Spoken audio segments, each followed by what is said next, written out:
नमस्ते हजुरहरुलाई हाम्रो चुलामा स्वागत छ। आज चाहिँ मैले अदुवा लसुनको पेस्ट 1 हप्तासम्म फ्रिजमा राखेर खान मिल्ने रेसिपी लिएर आएको छु।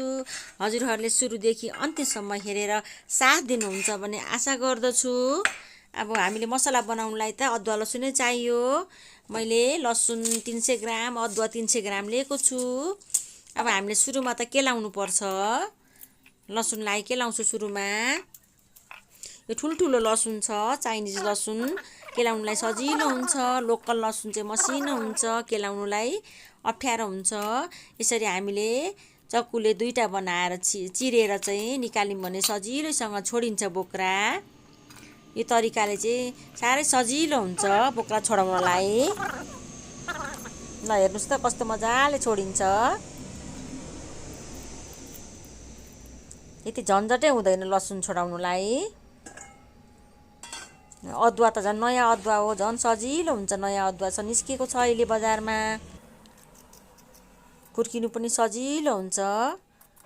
अब बिहान खाना पकाउनलाई हतार हुन्छ, अफिस जाने, स्कुल जाने। त्यसकारणले हामीले शनिबारको दिन फुर्सदको बेलामा यसरी मसला केलाएर पिसेर अदुवाहरू केलाएर अनि मसला पिसेर राख्यौं भनेदेखि चाहिँ हामीलाई 1 हप्ताको लागि सजिलो हुन्छ। ल मैले चाहिँ पखालीहोरी पनि लिइसकेँ, तासीहोरी पखालेर लिएको। ल हेर्नुस् त मसलाको झन्झटै हुँदैन। सब्जी पकाउनको लागि यसरी हामीले पिसेर राख्यौं भनेदेखि चाहिँ अब चाहिँ हामीले काट्नुपर्छ अदुवालाई मसिनो पारेर।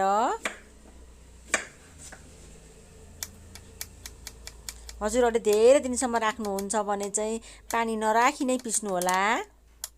मैले चाहिँ 1 हप्ताको लागि मात्रै पानी राखेरै पिस्छु। हामीले अब अदुवा लसुनै काट्नुपर्छ।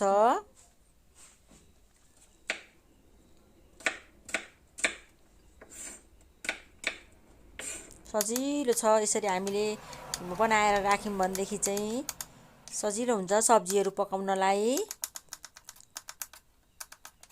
पहिला माले सिलौटोमा पिस्नुहुन्थ्यो दिनै। अब अहिले चाहिँ मिक्सचर भएकोले गर्दाखेरि पिसेरै हामीले फ्रिजमा राख्दा सजिलो पनि हुन्छ, एकदम छिटो हुन्छ। अब बिहान हतार हुन्छ। ल हेर्नुस् त मैले अदुवा लसुनै रेडी बनाइसकेको छु। बराबरी लिन्छु म चाहिँ। अब हजुरहरूलाई कति मन पर्छ त्यही अनुसार लिन सक्नुहुन्छ अदुवा लसुन। अब म चाहिँ मिक्सरमा राख्दैछु। अदुवा लसुनै राख्नुपर्छ। अब पिरो पनि खानुहुन्छ भने खोर्सानी पनि राखेर पिस्दा हुन्छ। मैले चाहिँ राखेको छुइनँ, बच्चाले खाने भएर। अब यो चाहिँ सनफ्लावर तेल राखेको। तेल राख्दाखेरि चाहिँ हाम्रो मसलाको कलर चाहिँ चेन्ज हुँदैन।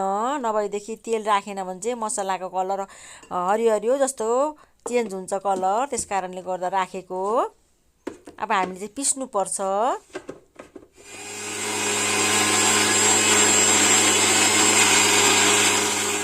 ल हेर्नुस् त अब हामीले चाहिँ मसला पनि पिसेर तयारी भइसक्यो। ल हेर्नुस् त अदुवा लसुनको पेस्ट कस्तो मजाको भएको छ।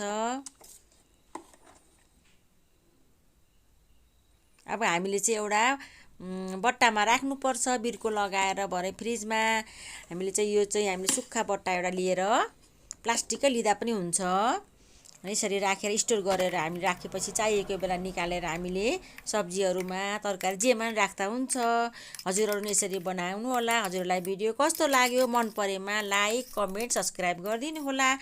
साथी फ्यामिलीसँग सेयर गर्नु नभुल्नु होला। हजुरको दिन सुखमय बित्योस्। धन्यवाद।